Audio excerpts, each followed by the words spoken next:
11 years ago, Cartoon Hango released a pilot for a web series titled Bee and Puppycat, created and written by Natasha Allegri. The pilot expanded into a full season and released on YouTube.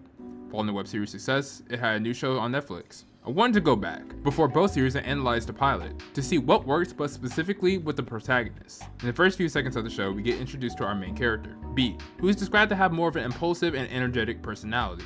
Within the pilot, we see Bee struggle with social interactions.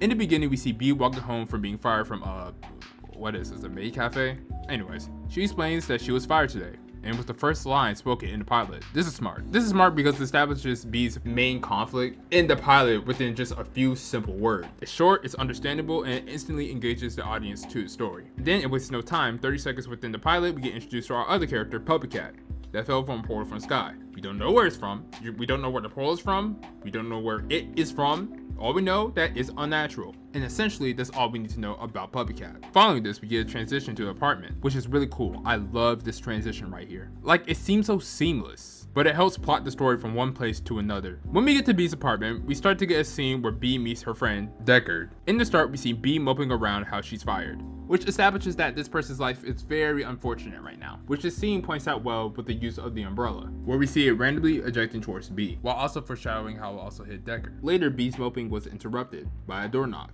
When she opens it, she sees her friend Deckard. Then she has a train wreck of a conversation with him, which in the end, we get a foreshadowing of the umbrella that comes into play, where it smacks Deckard in the crotch. Then we get Bee panicking, grabbing the ice and yelling in a weird funny way, and then shoving the bag of ice underneath the door, in which Deckard leaves. When Bee gives the ice to Deckard, she slides it under, almost like she's avoiding him or shutting him out completely. This suggests that when Bee messes up or feels uncomfortable, she tends to withdraw. She might feel deeply ashamed or guilty and pushes others away as a result. Right after this, we get a dream sequence. Bee is surrounded by a bunch of puppycats, dancing and having fun, but suddenly they all jump off a mountain, leaving Bee behind. Before the last puppycat leaves, Bee runs towards him, grabs his arm, and desperately asks where's he going, clearly not wanting him to leave her behind. This moment hints to Bee struggles with abandonment and feels hurt when people leave her. What makes this more interesting is that she only just met Puppycat, yet already seems to form a deep emotional attachment to him. When Puppycat disappears, Bee's body releases a strange craft-like materials, and she asks herself, why does this make me feel bad? This shows the audience that Bee doesn't fully understand why she's so upset by Puppycat's absence, but she feels it so deeply. Later on in the episode, Bee seems down on her luck, but still buys Puppycat's gifts.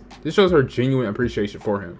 Then Puppycat transports him to another dimension, where they get hired to babysit a fish named Wallace, who is crying because he misses his mom. Through this, we learn that Puppycat can talk, and we get to see a better dynamic forming between him and Bee. We also learn about Puppycat's personality. He's bratty, like kind of mean, like a typical cat with an attitude. During their mission, Wallace demands a story, and Puppycat tells one about two lovers. In the story, one betrays another, and the one who's betrayed turns into a monster out of heartbreak. Then Wallace literally transforms into a monster, leading into a battle where Bee has to save Puppycat and defeats Wallace. In the end, Bee and Puppycat returns home and receives a paycheck. It looks like Bee now has a job. We see Bee starting to resolve her personal conflict, and Puppycat completing his task. The ending also gives us some foreshadowing. Bee seems to want to grow closer to Puppycat, and Puppycat might have a mysterious past, possibly like the character in the story who was betrayed. It leaves the audience curious for what's to come. What makes this pilot so great, along with the rest of the show, it's playful, imaginative animation, which fits perfectly with the fantasy tone and makes everything feel more fun and whimsical. It's the right style for a show like this,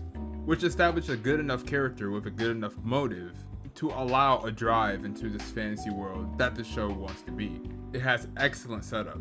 I hope you enjoyed this, just a quick analyzation of this pilot that led to a very successful series, and that's all. Bye!